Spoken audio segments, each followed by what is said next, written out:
उनके लिए, अपने हित के लिए तो उनको एक दिन समय नहीं लगता, लेकिन होमगार्ड के हित के लिए जो लगभग पूरे भारतवर्ष में 8 लाख लगभग होमगार्ड है, उनके हित नहीं दिखाई देता। हमारा एक देश एक स्टेटमेंट जारी होगा, अगर हम वोट देंगे तो खुलकर वोट देंगे, अगर हमने बहिष्कार किया तो बहिष्कार पूरा देश करेगा, पूरा एक एक होमगार्ड बहिष्कार करेगा।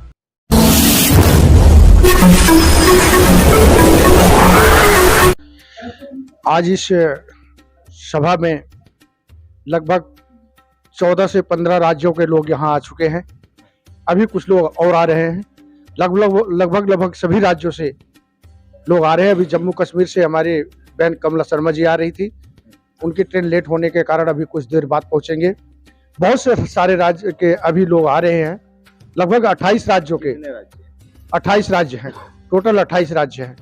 तो सभी राज्यों से, पंजाब से भी आ रहे हैं। पंजाब हरियाणा से उपस्थित है, झारखंड से उपस्थित है, तेलंगाना से उपस्थित है, हमारे कर्नाटका से, आसाम से, बंगाल से भी लोग आ रहे हैं। लगभग राजस्थान से हमारे all India home guard welfare association के अध्यक्ष हमारे श्री झलकन सिंह जी, हरियाणा से हमारे करमवीर अलेवा जी, तो झारखंड से हमारे राजीव मुखर्जी जी, रवि मुखर्जी जी झारखंड से। तो सभी प्रदेशों के लोग लगभग आ चुके हैं। 15 प्रदेशों के लोग आ चुके हैं यहाँ, और अभी कुछ लोग और आ जाएंगे। कितने दिन बैठक चलेगी? बैठक 2 दिन चलेगी। तो इसमें क्या है कि जब सरकार अपने हित की बात होती है तो अपने हित के लिए तो तुरंत कोई भी नियम होता है, कानून होता है, एक दिन के अंदर चेंज हो जाता है, बदल जाए। चाहे उनके पेमेंट की बात हो, चाहे उनके भत्ते की बात हो, चाहे कुछ भी हो, उनके लिए, अपने हित के लिए तो उनको एक दिन समय नहीं लगता। लेकिन होमगार्ड के हित के लिए जो लगभग पूरे भारतवर्ष में 8 लाख लगभग होमगार्ड है, उनके हित नहीं दिखाई देता। केवल उनको दिखाई देता है तो अपना हित। क्या होमगार्ड जो है इस देश के निवासी नहीं है? जो लोग वर्दी पहन के इतने दिनों से सेवा देते रहे, क्या उनका इस देश में कोई उनका बावजूद नहीं है, वजूद नहीं है उनका, कि वो भी वर्दी पहन के जो है अपने जो मान सम्मान बना है उस मान सम्मान को बरकरार रख सके। एक हमारे दिल्ली में एक डीजी साहब ने एक शब्द कहा जी कुछ दिन पहले, तो उससे बहुत सारे हमारे होमगार्ड के जवान आहत हुए। तो ऐसे हम उन, चाहे राज्य की सरकार हो, चाहे केंद्र की सरकार हो, और सभी प्रदेश के, वो क्या शब्द कहा? डीजी ने ये शब्द कहा कि आप ठेली लगाओ, रेड़ी लगाओ, आप पकौड़े तलो, चाय बेचो, क्या वर्दी पहन के अगर किसी, मैं उन सम्मानित अधिकारियों से मैं एक बात पूछना चाहता हूं, क्या अगर उनको ये कहा जाए कि आप एक आईपीएस अफसर होके अगर आपको एक ठेली लगाई जाए तो आप लगा सकते हैं? जो आप वर्दी पहने हैं उस वर्दी की गरिमा आप रखेंगे नहीं रखेंगे? तो वर्दी की गरिमा है। अगर एक वर्दीधारी से आप ये शब्द कहते हो तो आप अपनी वर्दी के इंसल्ट कर रहे हैं। तो ऐसे इंसल्ट ऐसे अधिकारियों से मुझसे शोभा नहीं देती। इन सभी मुद्दों के लिए बैठक की गई है। इस मुद्दों के लिए बैठे हैं, और हम लोग ये सोचते हैं जो सबसे बड़ा कलंक होमगार्ड के ऊपर है, होमगार्ड एक्ट, बॉम्बे एक्ट, उसको जो हम सब उसके लिए मंथन में बैठे हैं कि वो होमगार्ड एक्ट कैसे खत्म हो। तो इसकी कार्रवाई के लिए हम सब तैयार हैं। मेरा नाम राजशेखर है, नेशनल होमगार्ड वेलफेयर एसोसिएशन का नेशनल जनरल सेक्रेटरी हूँ।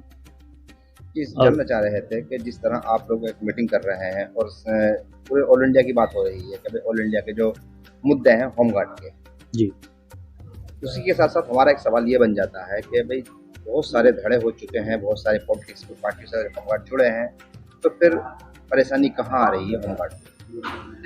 असल देखिए, होमगार्डों का भारतवर्ष में, भारत होमगार्डों में देखे थे, होमगार्डों से वोट आए तो ले लेते। पॉलिटिक्स वाले क्या कर रहा है, वोट आए तो ले ले रहा। कम से कम भारत में होमगार्ड्स 6 लाख होमगार्ड्स है।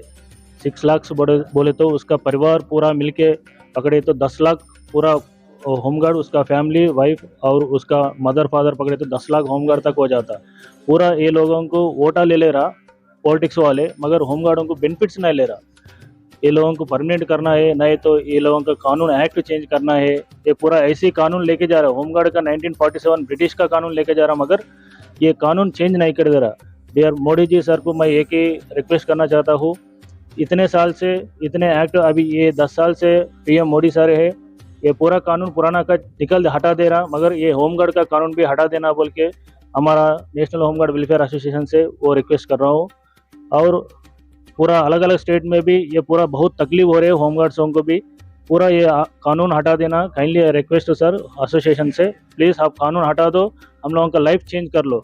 आपका वोट है, हम लोग अभी 10 लाख वोटा है, अभी लोकसभा का आने का वोट है, 10 लाख होमगार्ड का वोटा किसको डालना क्या है, हम किसको है तो होमगार्डों को सपोर्ट करते, कानून चेंज करते होमगार्डों का, वो लोगों को हम लोग वोट डाल देंगे। एक बात और भी जाननी थी कि जैसे आप बता रहे हो कि 6 लाख से ज्यादा होमगार्ड पूरे भारतवर्ष में है, जी तो क्या आप हम ये पूछ सकते हैं आपसे कि आप इकट्ठा हैं?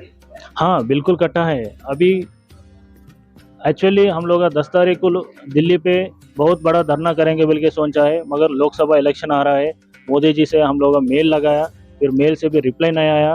फिर नेक्स्ट टाइम लोकसभा इलेक्शन अभी कौन है, तो इससे पहले हम लोगों का होमगार्डों का सपोर्ट करते हैं पॉलिटिक्स वाले, ना बीजेपी है ना कांग्रेस वाला है। होमगार्डों को मैनुअल एक्ट और ये हटा के रूल्स एंड रेगुलेशन चेंज करके हम लोगों का कानून चेंज कर देते, फिर नया कानून लगाते, फिर हम लोग होमगार्ड वाले वो लोगों को वोट डालते हैं। देखिए ये पार्टियों के एजेंडे, ये पार्टियों के एजेंडे हैं जिसमें होमगार्ड को भी मतलब कहते हैं मोहरा बनाया जाता है। तो ये पार्टियों के एजेंडों के थ्रू ये मोहरा बनाया गया है। कुछ पार्टियों से जुड़े जवानों ने ऐसे स्टेटमेंट जारी किए होंगे, हमारा एक देश एक स्टेटमेंट जारी होगा, अगर हम वोट देंगे तो खुलकर वोट देंगे, अगर हमने बहिष्कार किया तो बहिष्कार पूरा देश करेगा, पूरा एक एक होमगार्ड बहिष्कार करेगा। फिर भी जैसे कि चलिए आप ये इशारा कर रहे हैं कि भाई बहुत से लोग राजनीतिक पार्टी से जुड़ गए हैं, और होमगार्डों के जो मुद्दे हैं वो कोर्ट से लेकर रोड तक अभी काफी चर्चित हुए हैं। इसमें दिल्ली का भी एक बड़ा मुद्दा आ जाता है, तो फिर नेशनल टीम दिल्ली के होमगार्डों के लिए कितना समर्थन कर रही है? देखिए आज आप दिल्ली में जो बैठक देख रहे हैं, इसमें प्राथमिकता पर दिल्ली का ही मुद्दा है। हम सबसे पहले हमारे दिल की धड़कन दिल्ली को बचाएंगे, हमारे जो दिल्ली के होमगार्ड जवान हैं किसी पर आंच नहीं आने देंगे, उसके लिए चाहे हमें संसद की ईंट से ईंट बजानी पड़े, हम हर तरह से तैयारी में लगे हुए हैं।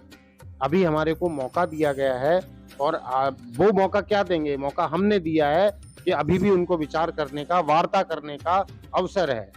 अगर दिल्ली होमगार्ड पर कोई बड़ी आंच आने की, अगर इनको बाहर निकालने की तैयारी है, तो 8,500 घर उजाड़ने का खामियाजा सरकार को, चाहे वो केंद्र हो चाहे राज्य सरकार हो, इनको भुगतना पड़ेगा। हम पूरे देश के होमगार्ड जवान इकट्ठा होकर दिल्ली की मांग को बुलंद करेंगे और इन हमारे साथियों, इन भाइयों को न्याय दिलाकर लेकर जाएंगे। पर यहाँ जो टूट होमगार्डों में कई सारे धड़े बन चुके हैं, उनका क्या करेंगे? देखिए आजाद हिंद फोर्स बनी थी, टूट फूट तो उसमें भी हुई थी, लेकिन आखिर आजादी में उन्होंने प्राण गंवाए पर झुके नहीं, पीछे नहीं हटे। तो ये कोई टूट फूट वाला मामला नहीं है, ये भ्रामक संदेश है। हमारे लोग हमारे ही दुश्मन हैं, हमारे बीच भी हमारा डिपार्टमेंट हमारा शोषण करने के लिए तैयार खड़ा रहता है, उसी के द्वारा ये संदेश आपने देखा होगा, एक चमचागिरी कोई एक शब्द सुना होगा आपने भी, तो ये हावी है और उनका कोई इलाज नहीं है। तो चमचागिरी का मतलब होता है हम कढ़ाई हैं, हमारे अंदर 2-4 चमचे घूमते रहते हैं, तो उससे हमें कोई फर्क नहीं पड़ेगा, कोई फूट नहीं है। पूरे देश का होमगार्ड बुलंद आवाज के साथ एक है और राष्ट्रीय बैनर के तले एक एक होमगार्ड इकट्ठा होकर अपनी आवाज को बुलंद करेगा, अपने अधिकार प्राप्त करेगा। एक मेरा आखिरी सवाल ये है आपसे, जिस तरह से दिल्ली और पूरे भारत के अंदर चुनाव चालू हो चुका है, तो क्या आप किसी पार्टी के साथ चलना चाहेंगे या नहीं? देखिए पार्टी के पिट्ठू बनने से अच्छा है हम हमारे अधिकारों को ज्यादा अच्छे तरीके से लड़ाई लड़ें। मैं आपको बताना चाहता हूँ, पिछले कई वर्षों से, अरसों से कांग्रेस पार्टी ने राज किया, भारतीय जनता पार्टी ने राज किया, 5 साल तू खा 5 साल मैं खाऊंगा, इस नीति के साथ में ये पार्टियां चली आ रही हैं, तो इनका पिट्ठू क्यों बनेंगे? इस होमगार्ड की सुध आज देखिए, वोट का बहुत बड़ा वोट बैंक या कोई कोर वोट बैंक बनाने के लिए बड़े बड़े पुराने कानून, ये जता दिया गया कि बड़े बड़े पुराने कानून बदले जा रहे हैं। क्या होमगार्ड की 8 लाख 6 लाख संख्या केंद्र सरकार को दिखाई नहीं देती? इन होमगार्ड जवानों की परिस्थिति दिखाई नहीं देती? क्या 1947 जो अंग्रेजों के जमाने में बना हुआ ये कानून इनको दिखाई नहीं देता? क्या ये पुराना कानून नहीं है? इतने वर्षों में आजादी के इस माहौल में हम गुलामी की जिंदगी जी रहे हैं, क्या सरकार को ये दिखाई नहीं देता? अगर ये दिखाई नहीं देता तो आप ये समझिए कि सब राजनीति है, और ये राजनीति होमगार्ड जवान बर्दाश्त नहीं करेंगे। कुछ राज्यों में वोट का बहिष्कार नहीं होता। वोट हमारा अधिकार है। हम ताकत के रूप में नोटा दिखाएंगे और नोटा अगर नहीं माना जाता है तो सड़कों पर आएंगे। होमगार्ड जवान किसी सूरत में ताकत में पीछे नहीं है, बस जरूरत है तो जागने की।